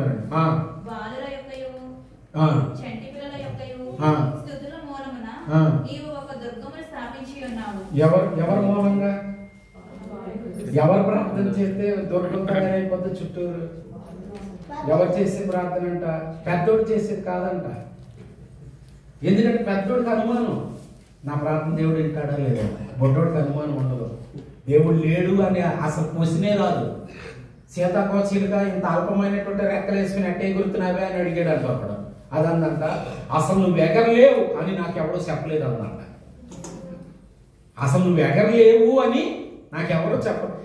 దేవుడు ఉన్నాడా లేడా అనే క్వశ్చనే ఉండదు వీడికి, బొడ్డోడికి. దేవుడు ఉన్నాడు అంతే. అందుకే పసిపిల్లలు కలిగినటువంటి మనస్తత్వంతో దేవుడు మనం, అందుకే చిన్నపిల్లలు నా వద్దకు రానియండి అన్నాడు. ఎందుకంటే వాళ్ళకి అనుమానం లేని విశ్వాసం. దుర్గము ఆడు స్తుతి చేస్తే, ఆడు ప్రార్థన చేస్తే దెబ్బతో చుట్టూరు ఒక రక్షణ కూడా ఏర్పడిపోద్ది. అందుకే పిల్లలు ప్రార్థనలు మోకరిల్లేదంటే చేయగలగాలి. పెద్దోడు ప్రార్థన కాదు, వాళ్ళ ప్రార్థన ఇంట్లో దేవుడు. అందుకే 40 సంవత్సరాల ఇండస్ట్రీ ప్రార్థన ఎలా ఆయన ఏలీ గారి ప్రార్థన ఇలా నేను కాకుండా వచ్చిన బొడ్డోడికి స్వరం వినపడింది. ఏమని చెప్పాడు తెలుసా? 12 సంవత్సరాలు 11 సంవత్సరాల వయసున్న సమయలు కన్నబేరి పగిలిపోయే వార్త నీకు చెబుతున్నాను అన్నాడు. నేను చెప్పే వార్త వింటే చెవులు గింగులు మంటే అని రాసి ఉంది 3వ అధ్యాయం సమయలు 1వ గ్రంథంలో 3వ అధ్యాయం. ఏం చెప్పబోతున్నా ప్రభువా? ఇదిగో నీ యజమానుడు ఉన్నాడే, వాడు తన కుటుంబాన్ని సరిగ్గా చూసుకోలేదు, వాడి కుటుంబాన్ని నేను సర్వనాశనం చేస్తున్నాను, చెప్పాడికి వెళ్ళి అన్నాడు. 40 సంవత్సరాలు సేవ చేస్తున్నాడు గుడిలో. అటువంటి వాటితో దేవుడు మాట్లాడకుండా ఏమి ఆశీర్వాదం కాదు, అది శాపం. బాగా అర్థం చేసుకోండి. ఆర్భాటం కాదు ఆరాధన, వేషధారణ కాదు ఆరాధన. 40 సంవత్సరాల సేవ అంటే యాజక ధర్మం అంటే చిన్న విషయం అంటే ఎంత గొప్ప ధాన్యతన్నదే. కానీ అన్నాడు ఆయన, ఆడి కుటుంబాన్ని నేను నాశనం చేయబోతున్నాను ఇది చెప్పమన్నాడు. ఏమన్నా చెప్తాడండి వెళ్ళి? చెప్పగలడండి అసలు? వాళ్ళ లోపల కుమిలిపోతున్నాడు. ఎక్కడ చెప్తాడు? ఈ లోపల దేవుడు ఏం చెప్పాడు నీకు అని ఆయన అడిగాడు. ఏం చేయాలి మనోడు? దాయాలా చెప్పేయాలా? దాయాలా చెప్పేయాలా? నిజం చెప్పండి. ఒకవేళ నా పొజిషన్లో ఆయన పొజిషన్లో నేనే ఉంటే సంఘం విషయంలో ఏదైనా చెప్పాల్సి వస్తే దాయాలా చెప్పేయాలా? చెప్పి ఊరుకుంటారా? ఇట్లా బతకమని చెప్తే ఊరుకుంటారా? ఇలా ఆరాధించండి అని చెప్తే ఊరుకుంటారా? ఈ రోజున మనం అందరం కలిసి ఏం చేసినా పర్వాలేదా? సమయాలు ఏం భయపడ్డా చెప్పమన్నది దేవుడు చెప్పమని చెప్పేశారు. చెప్పైతే మనోడు కూడా కొంచెం ఎటకారంగానే మాట్లాడినట్టు నాకు అనిపిస్తుంది. ఎవరు ఏదిగా ఎవరన్నా తెలుసా? ఆయనకి ఏది ఇష్టమైతే అది చేస్తాడులే, నా తరఫున ఆయనకి ఏది ఇష్టమైతే అది చేస్తాడులే, పెద్ద సీరియస్గా తీసుకున్నట్లేడు. నా తరఫున నా బిడ్డల తరఫున దేవుడికి ఏది ఇష్టమైతే అది చేస్తాడులే, నీకే చెప్పాడా అన్నట్టుగా తీసుకున్నాడు. సరే విషయం ఏంటి? పెద్ద ఏర్పాటే చేశాడు ఆ కుటుంబాన్ని నాశనం చేయడానికి దేవుడు. ఏలీ కుటుంబాన్ని నాశనం చేయడానికి పెద్ద ఏర్పాటు చేశాడు దేవుడు. ఏం జరిగిందో తెలుసా? 4వ అధ్యాయంలోకి వద్దాం. దీన్ని దయచేసి సమూయేలు గ్రంథం 4వ అధ్యాయం చక్క చెప్పేస్తాను. చూడండి, ఒకడు మొదటి వచనం చదవండి. ఎక్కడికి? ఇశ్రాయేలీయులు ఎవరితో యుద్ధం చేయడానికి? జాగ్రత్తగా వెళ్ళండి దయచేసి. ఫిలిష్తీయులు ఎవరంటే, ఇప్పుడు ఆదాము ఇద్దరు కొడుకుల పేర్లు ఏంటి? కయీను, హేబెలు. ఎవరు చనిపోయారు? హేబెలు చనిపోయాడు. ఎవరు మిగిలారు? ఆ తర్వాత 3వ కొడుకు పేరు ఎవరికని తెలుసా? వెరీ గుడ్, దేవునికి స్తోత్రం. మొత్తం ఇశ్రాయేలు జాతి అంతా కూడా షేతు సంతతే. అక్కడి నుంచి వచ్చింది మొత్తం అంతా కూడా. దేవుడు షేతుని ఎన్నుకున్నాడు. అక్కడి నుంచి ఆరాధన కూడా ప్రారంభమైంది. దేవుడు ఆ పేరట ఆరాధన షేతు దగ్గర నుంచి ప్రారంభమైంది. జలప్రళయం తర్వాత నోవహుకి 3 కొడుకులు. 3 కొడుకుల్లో హాము సంతతే ఈళ్ళు. ఎవరు? ఫిలిష్తీయులు. షేము సంతతే అబ్రహాము. ఇశ్రాయేలు అంతా కూడా షేము సంతతేగా. యూదులందరూ షేము సంతతే. అబ్రహాము, మోషే, ఇస్సాకు, యాకోబు వీళ్ళందరూ కూడా షేము సంతతి అన్నమాట. ఈ హాము సంతతి హానికరమైనటువంటి సంతతి. వాళ్ళే ఫిలిష్తీయులు. వాళ్ళతో యుద్ధం చేసుకుంటూ వస్తున్నారు ఇశ్రాయేలు. ఒకసారి యుద్ధం ప్రారంభమైంది. ఎవరితోటి? ఫిలిష్తీయులతోటి యుద్ధం ప్రారంభమైంది. అనేక యుద్ధాల్లో మందసాన్ని ముందు పెట్టుకోవటం వల్ల వీళ్ళు గెలుచుకుంటూ వచ్చారు. జాగ్రత్తగా వినండి దయచేసి. సరే, యుద్ధం ప్రారంభమైంది. వాళ్ళకి అసలు డౌట్ లేదు. ఎందుకని? దేవుడు నా సన్నిధి మీకు తోడుగా వస్తుంది, అన్నిటిలో కూడా మీ శత్రువులు నేను మీకు అక్కడ ఎక్కడ ఇచ్చాడు తెలుసా? ద్వితీయోపదేశకాండం 28వ అధ్యాయం మీరు చూస్తే, మీరు ఒక దారి గుండా వెళ్ళండి యుద్ధం చేద్దానికి, ఎవడు నీకు ఎదురవుతున్నాడో ఆడు 7 దారులు కూడా పరిగెత్తేటట్టు నేను చేద్దానన్నాడు. దేవుని స్తోత్రం చేస్తాను. అది ఇశ్రాయేలుకి సంబంధించింది కాదండి, నాకు సంబంధించింది. అది నేను ఉండాల్సిన తీరుగా, నేను ఆరాధించాల్సిన తీరుగా, పాడాల్సిన తీరుగా, ప్రార్థన చేయాల్సిన తీరుగా నేను చేస్తే నాకు ఎదురొచ్చేవాడు 7 దారులు కూడా పరిగెత్తేటట్టు చేద్దానన్నాడు. నేను ఒక్కదారి కూడా వెళ్తే చాలు. ఒకవేళ నిర్లక్ష్యంతో విర్రవీకి మనసు మదించి దేవుడి మీద నిర్లక్ష్య ధోరణితో కనుక నేను ప్రయాణం చేస్తే 7 దారులు గుండా నేనే పరిగెత్తేటట్టు. ఎవడో తరగకుండా నేను 7 దారులు గుండా అంటే దాని అర్థం ఏంటి? కాసేపు ఇటు, కాసేపు అటు 7 దారులు గుండా పరిగెత్తేటట్టు కూడా ఆయన ఏం చేస్తారని అదే ద్వితీయోపదేశకాండం 28వ అధ్యాయంలో ఆశించాడు ఆయన. వీళ్ళు ఏ డౌట్ లేదు, యుద్ధానికి వెళ్ళారు. ఎవరి మీదకి? ఫిలిష్తీయుల మీదకి యుద్ధానికి. ఇంతకు విచిత్రం ఏంటి తెలుసా? ఇది ఇశ్రాయేలుకి ఫిలిష్తీయులకి సంబంధించిన యుద్ధం కాదు, ఆడి కుటుంబాన్ని ఆరిపోయడానికి ఏర్పాటు చేసిన యుద్ధం ఇది. ఎందుకంటే సమయానికి మాట ఇచ్చాడు దేవుడు, వారి కుటుంబాన్ని నేను లేపేస్తాను. ఎందుకంటే బాగా అర్థం చేసుకుని మీరు, వీళ్ళు తప్పు చేసింది ఎక్కడంటే బయట కాదు, గుడిలో తప్పు చేశారు. గుడికి వచ్చి తప్పు చేశారు. ఎవడమన్నాడు అసలు గుడికి? నా సన్నిధిని కనపడవాలని నువ్వు వస్తున్నావు, కానీ వచ్చి కనపడి కూడా ఇష్టం వచ్చినట్టు ప్రవర్తిస్తా. బయటికి వెళ్ళి నేను రమ్మన్నా, నేను ముసుగేసుకుని కనపడుతున్నావు నా సన్నిధిలో, నా గుమ్మ తొక్కమన్నది ఎవరండి? నేను బలవంతం చేశాను అసలు నిన్ను. అందుకే దేవుడే చెప్పాడు స్వయంగా, నా మందిరం కానీ నా గుడారం కానీ జనాల మధ్యలో ఏం మాట్లాడే, నాది వ్యాపారం కాదు. వ్యాపార సంస్థ అయితే ఎక్కడ ఉండాలి? జనాల మధ్యలో ఉండాలి. నేను వ్యాపార వస్తువు కాదు.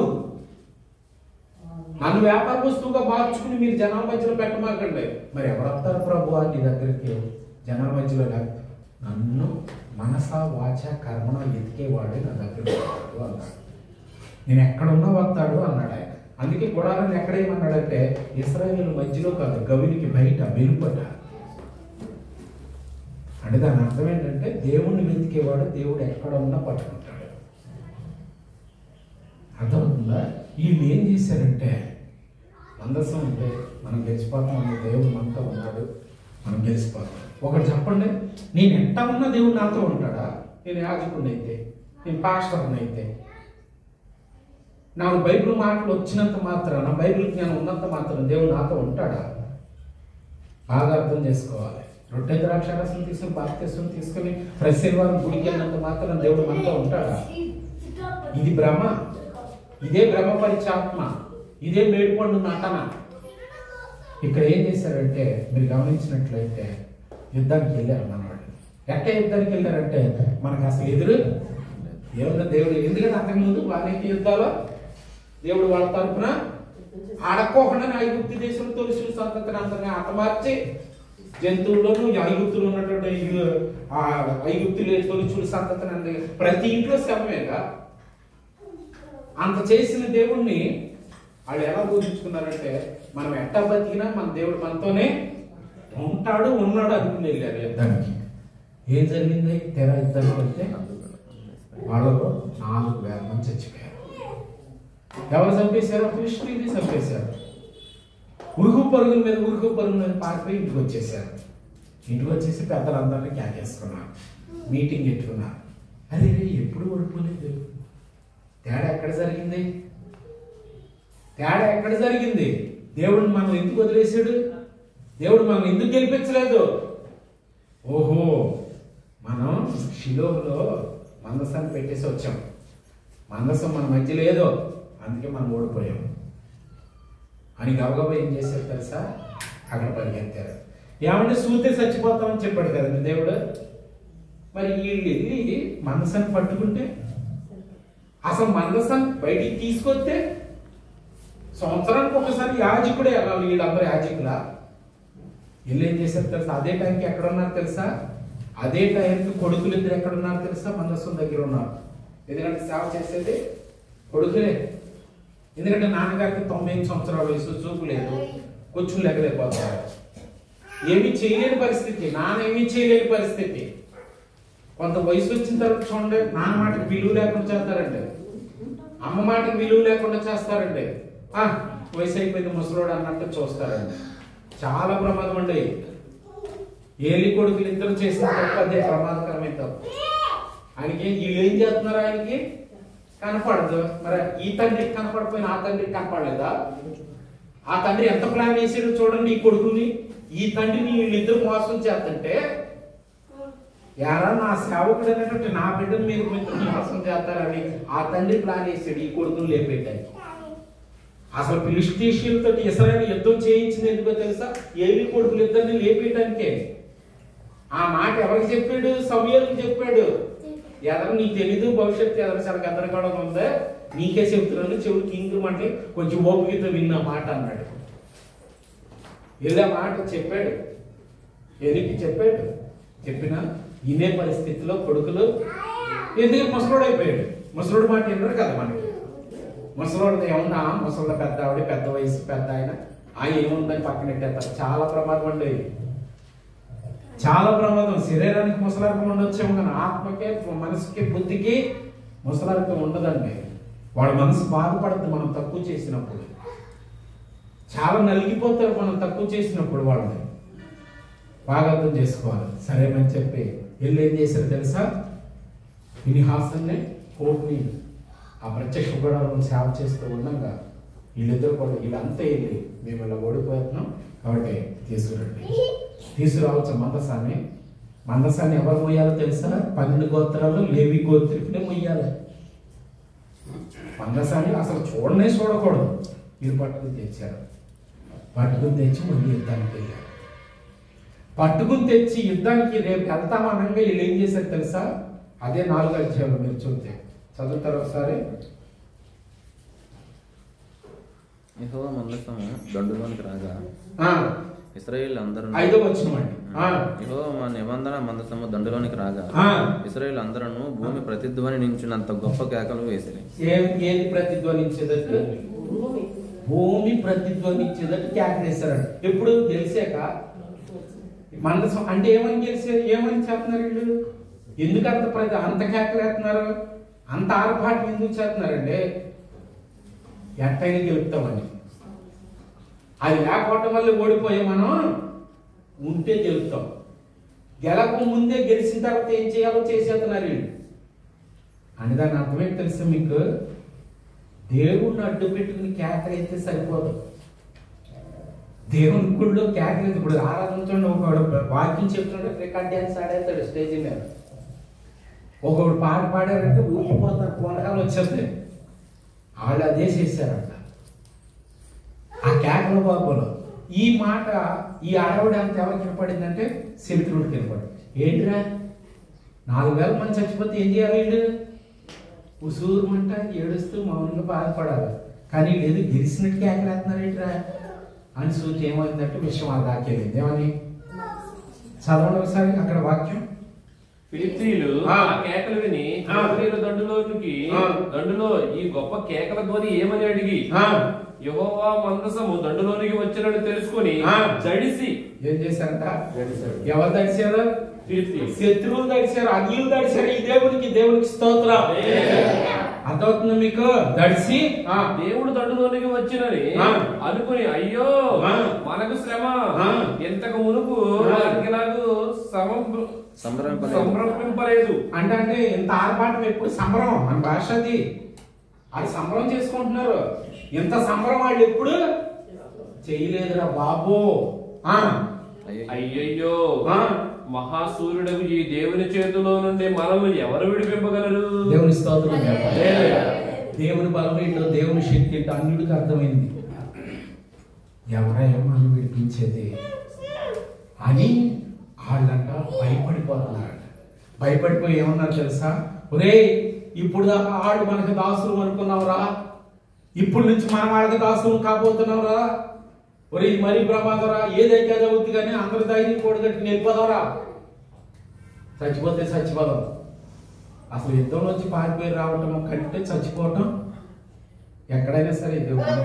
మన చరిత్రలో ఒకటి ఉండేది గుర్తుందా మీకు? చిన్నప్పుడు ఆ పేర్లు నాకు గుర్తులేవు కానీ కట్టె తెక్కన బ్రహ్మనాయుడు బాలచంద్రుడు ఏది ఇంటికి పారిపోయి వచ్చేస్తాడు కదా. వచ్చేస్తే స్నానానికి నీళ్లు మార్చాల. స్నానానికి నీళ్లు పెట్టమంటే ఆవిడ ఏం చేద్దంటే, పూర్వకాలం మరి ఆ కాలంలో ఈ బాత్రూమ్లు అవి లేవు. ఏది టావీలు స్నానం చేసే టైంలో ఇవన్నీ ఇంత టెక్నాలజీ లేదు. అప్పుడు మంచాలు అడ్డు పెట్టుకుని, నోటు మంచాలు అడ్డు పెట్టుకుని, చీరలు అడ్డు పెట్టుకుని స్నానాలు చేసేవాడు. ఈవిడ స్నానానికి నీళ్లు పెట్టమన్నాడు. ఇద్దరు నుంచి పారిపోయేస్తే స్నానానికి నీళ్లు పెట్టమంటే ఈవిడ ఏం చేసింది? నోటు మంచం అడ్డు పెట్టి చీరలు అడ్డం వేసి ప్లేట్లో కొంత పసుపు కొంత కుంకుమ పెట్టి ఇచ్చింది. ఆ స్త్రీలు స్నానం చేసేటప్పుడు ఆ పసుపు రాసుకుంటారు కాబట్టి. ఏంటి నొక మంచం ఏంటి, మంచం ఏంటి, ఈ పసుపు ఏంటని అడుగుతాడు. అడిగితే ఏమో యుద్ధం నుంచి పారిపోయించినాడు, ఆడదాంతో సమానమే కదా. ప్లేట్లో గాజులు కూడా పెడతాయి, ఆడదాంతో సమానమే కదా. సరే మొత్తం మీద స్నానం చేసి వచ్చి ఇంట్లోకి వచ్చి అన్నపెట్టమంటాడు. అన్నపెడితే ఏమంటే పెరుగు ఇరిగిపోయిన పాలతోటి పెరిగి వెళ్తాయి. ఏంటి ఇరిగిపోయిందంటే ఎదురంగా నుంచి పారిపోయి వచ్చి మనసు ఇరిగిపోయిందండి. అప్పుడు వెళ్తాడు, ఆ శత్రువులందరినీ చేదిస్తాడు. మొత్తం మీద ఆయన తలకాయ గుర్రం తీసుకుని వస్తాడు. ఎందుకు చెప్పానంటే యుద్ధరంగంలో వీరమరణం వేరు, దాని వీరమరణం అన్నారు. పారిపోయితే దానికంటే దరిద్రం, చచ్చిపోతే ఇది ఆ భౌతికమైన యుద్ధమే కాదండి. పౌలన్న యుద్ధం ఇది. మంచి పోరాటం పోరాడాను దేవునికి స్తోత్రం. సంసారం, కుటుంబం, మానవ జీవితం అనేది పోరాటమే. కానీ పోరాడాలి, పారిపోకూడదు, కాడి కింద పడేయకూడదు, ఎన్ను చూపకూడదు, బుసలు కొట్టాలి, ఎదురు తిరగాలి.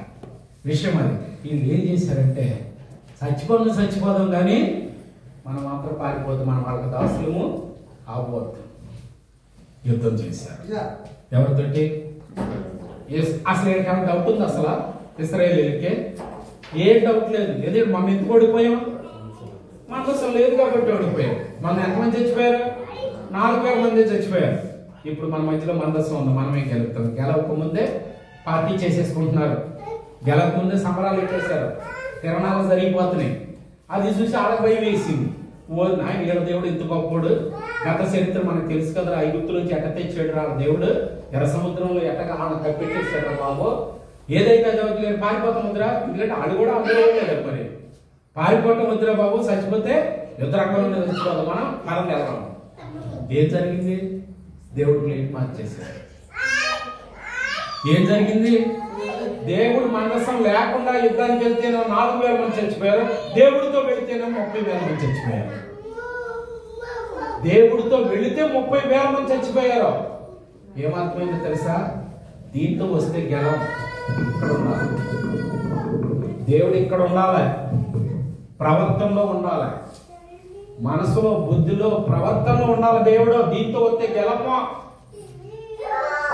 దీంతో గుడికెళ్తున్నంత మాత్రం గెలము.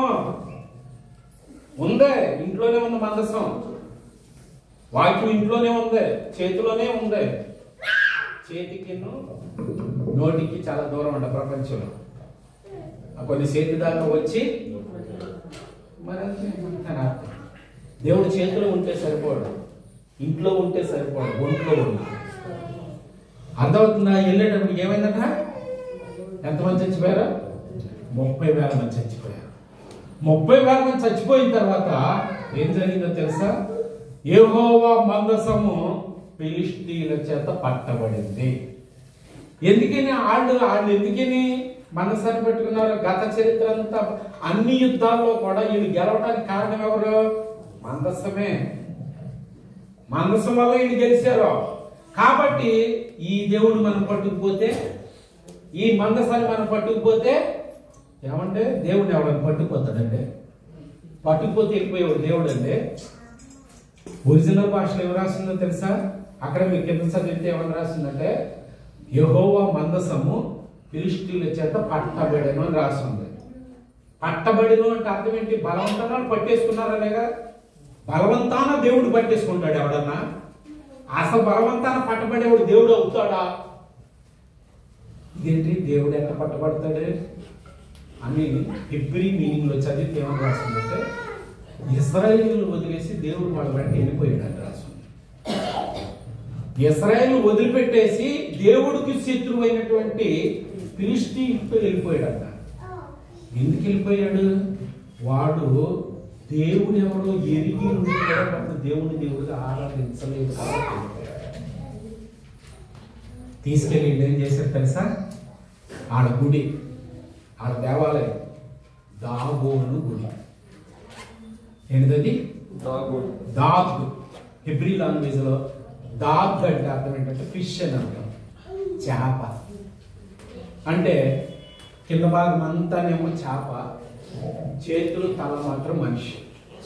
మనకున్న 10 అవతారంలో మొట్టమొదటి అవతారం పేరంటే మత్స్య అవతారం.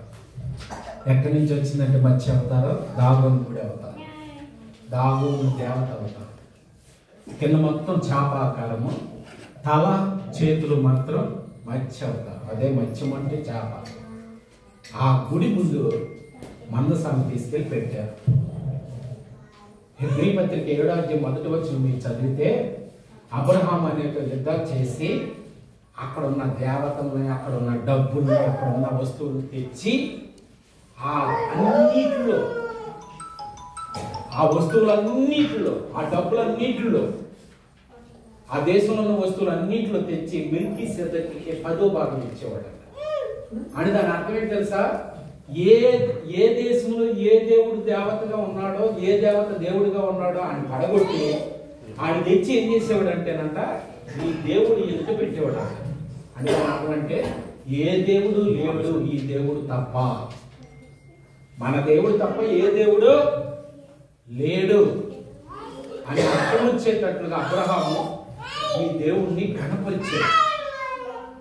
ఇక్కడ వీళ్ళేం చేశారు తెలుసా? ఫిలిష్తీయులు దాగోను గుడిలోకి ఈ మందసాన్ని తీసుకెళ్లి దాగోను గుడిలో బలిపీఠం ఎదుట, ఆ దేవత విగ్రహం ఎదుట కాళ్ళ దగ్గర పెట్టారు. ఈ దేవుడు పెట్టి ఏం చేశారు? ఊరంతా సాటింపు వేసుకున్నారు. 4వ అధ్యాయం చదవం నీటికి వెళ్ళిన తర్వాత ఏమని సాటింపు వేసుకున్నారు తెలుసా? మేకలు, కోళ్ళు, మందు చేసాలు రేపు పొద్దున వేసుకురండి, మనకి సంబరం జరగబాకు. ఇశ్రాయేలు దేవుడు మన దేవుడికి సాష్టాంగ పడ్డాడు, రేపొద్దు మనం సంబరం చేసుకున్నాం రండి అని సాటింపు వేశారు. తెల్లారి పొద్దున్నే మరి ఆడు యాజకుడు ఉంటాడుగా, దాగోను దేవత యాజకుడు తలుపు తెచ్చి చూశాడు. దాగోను దేవత అంట ఎట బొక్కబారుగా పడి ఉందంట, బొక్కబారులుగా సాష్టాంగ పడి ఉందంట. ఎవరిని బొక్కబారుగా ఆడు నిజంగా యాజకుడే కనుక అయితే, ఏ మాత్రం ఆత్మజ్ఞానం ఉన్నా, దైవక జ్ఞానం ఉన్నా ఆడు ఏం చేయాలి? అరే బానిసగా తెచ్చిన వాడికి ముందు వీడు పడిపోవటం ఏంటి? వీడు రాజు కదా మరి ఆడ దృష్టిలో. ఈ చేప దేవుడు రాజు కదా మరి, మన దేవుడు బానిస కదా మరి. బానిస ముందు బొమ్మలో పక్కడే వీడు చూసి ఏం చేశారో, ఏం చేయాలి? పాఠం నేర్చుకోవాలి. ఈయన నిజమైన దేవుడని, పైకి యాజకుడు కదా, పాఠం నేర్చుకోవాలి. కానీ ఏం చేశారు తెలుసా? దాన్ని మళ్ళీ లేపి మరలా యథాస్థానంలో పెట్టారు. అంటే మనం లేపి యథాస్థానంలో పెట్టించుకునేవాడు దేవుడా? పడిపోయినోడు దేవుడా? పడి లెగలేనోడు దేవుడా? 115వ కీర్తన 4వ చరణం నుంచి ఒకసారి చదవండి త్వరగా, టైం అయిపోతుంది. 115వ కీర్తన 4వ. ఏంటంట అవి? వాళ్ళ విగ్రహాలు ఏంటంట? వెండి బంగారము. వింటున్నారు జాగ్రత్తగా? ఏముంది? జాగ్రత్తగా వినండి దయచేసి, మాటలు అర్థం చేసుకోండి. నేను విగ్రహాల గురించి మాట్లాడతల్లా, ప్రాణం ఉన్న విగ్రహాల గురించి దేవుడు చివరికి చెప్తున్నాడు. ప్రాణం ఉన్న విగ్రహాల గురించి చెప్తున్నాడు. ఆ విగ్రహాల గురించి పోల్చి కొంతమంది దైవ సన్నిధిలో కూడా కనీసం దేవుని పేరట నోరొప్పరంట. ఆడు కూడా వాళ్ళతో సమానమే అన్నాడు. చూడండి, చదవండి, తప్పుగా అనుకోమాకండి. నా ధర్మం మీ ధర్మం ఒక్కటే. ఇక్కడ నేను వాక్యం చెప్తున్నా, కనీసం మీరు ప్రార్థన చేయాలి, మీరు ఖచ్చితంగా పాట పాడాలి, మీరు సాక్ష్యం చెప్పాలి, సాధ్యమైతే మీరు వాక్యం చెప్పాలి. కాలాన్ని బట్టి చూస్తే మీరు అందరూ బోధకులై ఉండవలసిన వారే ఉన్నారా?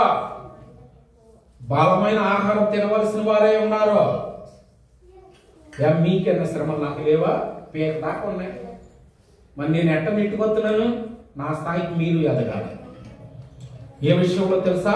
శోధనలు సహించే విషయంలో, ఎదుటోడికి ధైర్యం ఇచ్చే విషయంలో, బద్దలైన బీటల మధ్యలో నిలబడిపోయి వాడు బద్దలకుండా నిలబెట్టగలిగేటువంటి విషయంలో నిలబడాలి. ఎక్కడైనా కుటుంబాలు చిన్న చిన్న ఆర్మాయిలు వచ్చి, భార్య భర్తల వచ్చి, మనస్పర్ధలు వచ్చి, తెలుసు తెలియక చిన్న వయసులో తప్పటడుగులు వేస్తుంటే, జారిపోతూ ఉంటుంటే, పడిపోతూ ఉంటుంటే మధ్యలో నిలబడి మళ్ళీ వాళ్ళ జతపరిచి ధైర్యపరిచి దేవుని పక్షాన్ని నిలబడే వాళ్ళే ఉండాలి. అలా లేకపోతే నువ్వు ఆ విగ్రహానికి నీకు తేడా లేదంటుంది బైబిల్. చదవండి ఒకసారి, చదవండి, పూర్చేయండి.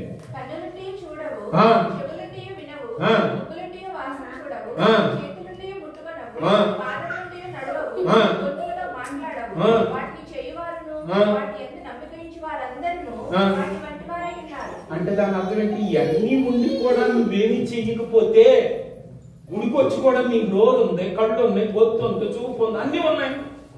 వచ్చి గుడికొచ్చి నువ్వేమి చెయ్యకపోతే ఆ విగ్రహాన్ని ఆరాధించేవాళ్ళు ఆడకి నీకు తేడా ఉందరా అంటున్నాడు ఆయన. మీరేమనుకుంటారంటే ఇతను నిర్ణయించేశారు ఇక పాష గారిది మొత్తం పుట్టిదేనండి బాబు. మొత్తం 23 ఏమన్నా తెలుసా? వీడు ఎవడో నిన్ను ఎవరో కూడా అన్నాడు. మీ ప్రయత్నం మీరు చేయాల్సిందే. ఎవడ రక్షణ వాడితే, ఎవడ మారు మనసు వాడితే, ఎవడ పశ్చాత్తాపం వాడితే, ఎవడ క్షమాపణ వాడితే. మా నాన్నైనా మా అమ్మ అయినా నాకు తేడా వస్తే ఆడు మంది వేసుకుంటే అక్కడ నేనే వేసుకోవాలి. తేడా వచ్చింది నాకు కాబట్టి. ఎవడ తేడా ఆడికి పొందే లేదా, ఎవడ జబ్బు ఆడికి లేదా, ఎవడ పాపం ఆడికి లేదా, నీకు నేను ఎట్ట పొందేస్తాను? నీ తరపు నేను ఎట్ట వేసుకుంటానంటే నువ్వే వేసుకోవాలి, నువ్వే బతిమాలుకోవాలి, నువ్వే పశ్చాత్తపడాలి, నువ్వే దుఃఖపడాలి, నువ్వే ఆడవాలి, నువ్వే బతిమాలుకోవాలంటే. ఒకవేళ అలా చెయ్యకపోతే ఆ దాగోని దేవత ఎదుట వాళ్ళు ఎట్ట సాష్టాంగ పడుతున్నారు. ఈ దేవుని కూడా అట్టాగ చేసావు నువ్వు. అర్థమవుతుందా మీకు? దానిని ఆరాధించేవారు. అది ఆ రోజు నుంచి ఈ రోజు వరకు అది అట్టగే సాగుతుంది. ఏంటి ఆ తెలంగాణ రాష్ట్రం ఏంటంటే, ఒక ముఖ్యమంత్రి ఏంటంటే, ఎంత చదువులు కలిగిన వాళ్ళు అన్నాడు అందరూ. ఏంటి తెలంగాణ తల్లి విగ్రహం కోసం పుట్టు చచ్చిపోతుంది. ఏంటి ఒక విగ్రహం కోసం పోయిందా? ఆనాటి ఆ విగ్రహానికి సంబంధించింది పోయిందా? ఇప్పుడు కట్టగలది ఆ మధ్యాహ్నం ఆ విగ్రహం కొంచెం బయటికి తీసుకెళ్ళరా.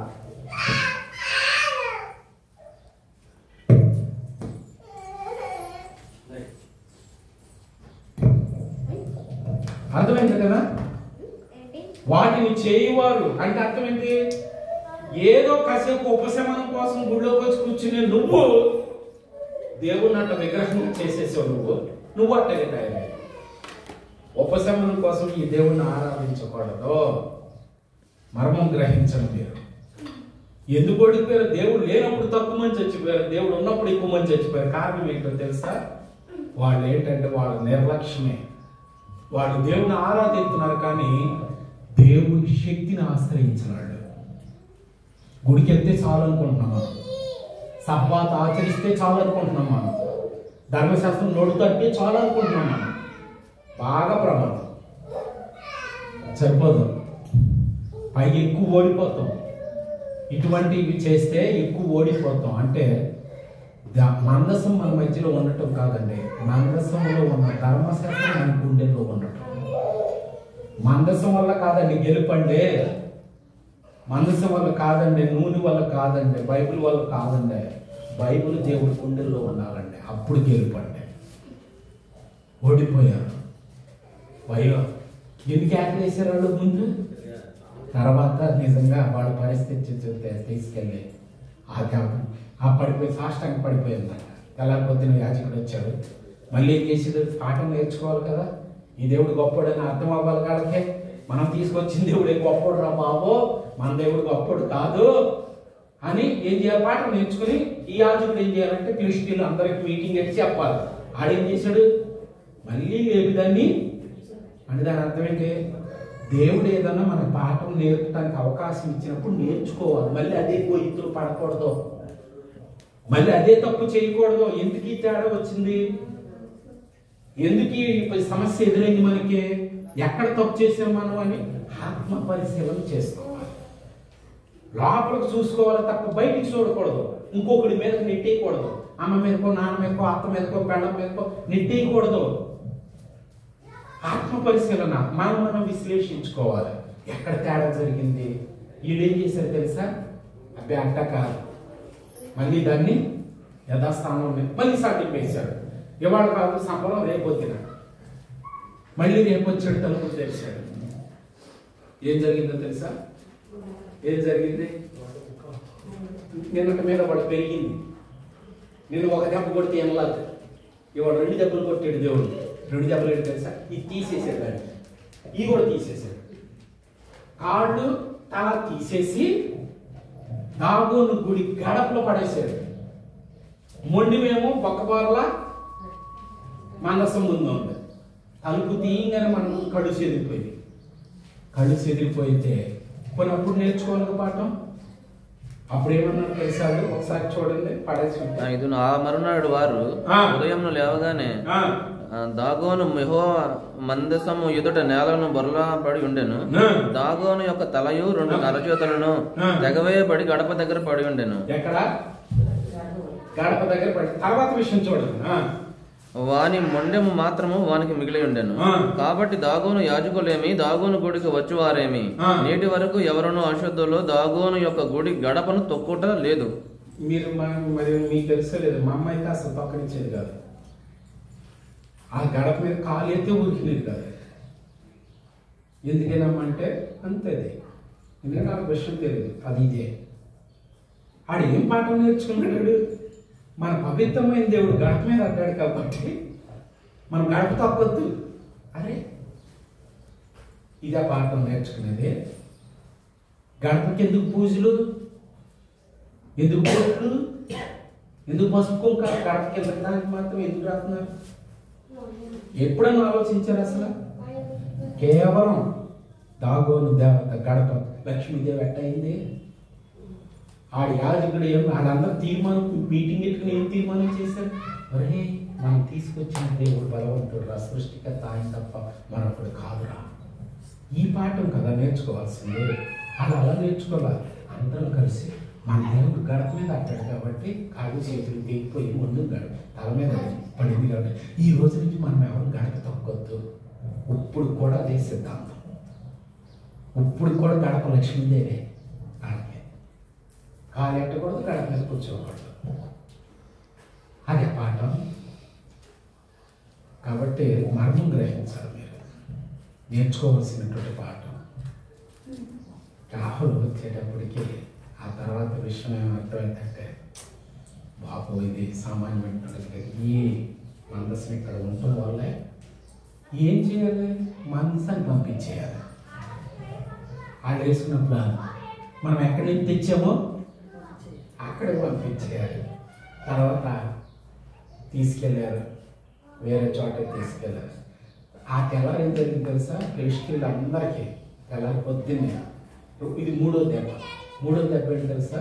ఫిలిష్తీయులు అందరికీ రహస్య ప్రదేశంలో గడ్డలు వచ్చాయి. అంటే ఇప్పుడు చెప్పండి, దేవుడు ఆశీర్వాదమా శాపమా? దేవుణ్ణి దేవుడిగా ఆరాధించకపోతే, విగ్రహాన్ని మనం ఆరాధించకపోతే ఏమవ్వదు. కానీ దేవుణ్ణి దేవుడిగా ఆరాధించకపోతే మేలు జరగకపోగా కీడు జరుగుతుంది. ఇది గొప్ప సత్యం. బాబు ఇంత బైబిల్ చంపేతను నువ్వు, నేను అసలు గుడికి రాను అన్నావు అనుకో, ఈ 4 రోజులు రావు, రేపు పొద్దున అక్కడికి దేవుడు అడ్డం వచ్చేస్తున్నాడు, దేవుడు భయపెట్టేస్తున్నాడు అని గుడి మానేసి పవిత్రంగా ఆరాధించడం మానేసేవనుకో, చచ్చిన తర్వాత ఎక్కడికి వెళ్తా? తప్పించుకుంటామా? కాబట్టి మనం దేవుని సన్నిధిలో దయచేసి అర్థం చేసుకోండి, దేవుని దేవుడిగా ఆరాధించాలి. దేవుని ఎరిగి ఉన్నారు, దేవుడికి సంబంధించినంత నీకు బయలుపరచబడి ఉన్నది. ఉపశమనం కోసం, ఆర్భాటం కోసం, వేషధారణ కోసం దేవుని ఆరాధించొద్దు. ఓ పాట పాడేవా, లీనమైపో దేవునితో. ఓ ప్రార్థన చేసావా, లీనమైపో దేవునితో. ప్రవర్తనలో దేవుడు అంటే నటనలో కాదండి, ప్రవర్తనలో వ్యక్తిత్వంలో దేవుడు. ఒక్కొక్కడికి ఒక్కొక్క మేనరిజం ఉంటుంది, ఒక్కొక్కడు ఒక రకం. ఉదాహరణగా సినిమా వాళ్ళు తీసుకున్నాం అనుకోండి, పేరెట్టి ఈ మధ్య వచ్చిన అల్లు అర్జున్ గారి నుంచి ఎట్లా అంటున్నాడు కదా, అది ఒక మేనరిజం. ఇట్లా అనేది పవన్ కళ్యాణ్ గారు ఏంటంటే ఇది క్రేజ్ అనమాట, ఇది ఒక మేనరిజం కదా. మళ్ళీ చిరంజీవికి ఒక మేనరిజం అని దాని అర్థం ఏంటంటే, వాళ్ళు అలా చేస్తున్నారు అనగానే వాడు గుర్తొస్తారు కదా, మనం ఇలా నడుస్తున్నాం అనగానే మన దేవుడు గుర్తు రావాలి. మన మేనరిజం అట్ట మారిపోవాలి. మన మేనరిజం, మన జీవన విధానం, మన లైఫ్ స్టైల్ అట్ట మారిపోవాలి. అది ఆరాధన అంటే. ఆరాధన అంటే ఆయన కొడుకులను మారిపోవడం. దేవుడికి స్తోత్రం. ఆరాధన అంటే దేవుడి బిడ్డ యేసు ప్రభువులను మారటం అంటే. అందుకే నా బిడ్డని, నా అద్వితీయ కొడుకుని, నా ఏకైక కొడుకుని, నాకు ఇంకో కొడుకు కూడా లేడు, అద్వితీయుడు, ద్వితీయము కానివాడు. నైతిక పురుష సమాజం అది. ద్వితీయము కానివాడు, నాకు ఇంకొక లేడురా బాబు, ఒక్కడిని నీకు ఇచ్చేసినరా, ఎందుకు నీ బాధలు పెట్టించి నీకు ఇచ్చానంటే తెలుసా, నా కొడుకు అడుగు జాడలో నువ్వు నడవాలని అని 1 పేతురు పత్రిక 2:20 రాష్ట్రం. అర్థమవుతుంది కదా. ఆరాధన ఎలా మార్చాలి? ఆయన బిడ్డలాగా మార్చాలి. ఆరాధన ఆయన ప్రభావాన్ని మన లోకానికి చూపించేటట్టు మార్చబడాలి. ఇది ఆరాధన. అంతే తప్ప నిజంగా చెప్తున్నాను, బైబిల్లో దేవుడు లేడు, బైబిల్ కాదు దేవుడు, దీపస్తంభం దేవుడు కాదు, నూనె దేవుడు కాదు, ఇక్కడ దేవుడు ఇది పట్టుకో గెలుతాం. దేవుడికి స్తోత్రం. కాబట్టి మనం ఎట్టా పడితే అట్టా బతుకుతూ మన మధ్యలో మందసం ఉంటే మనకు విజయం ఉండదండి. మన బతుకు మారాలి, మన జీవన విధానం మారాలి, మన ప్రవర్తన మారాలి. కాబట్టి దేవుడిగా, దేవుడి వల్ల కీడు ఎక్కువై.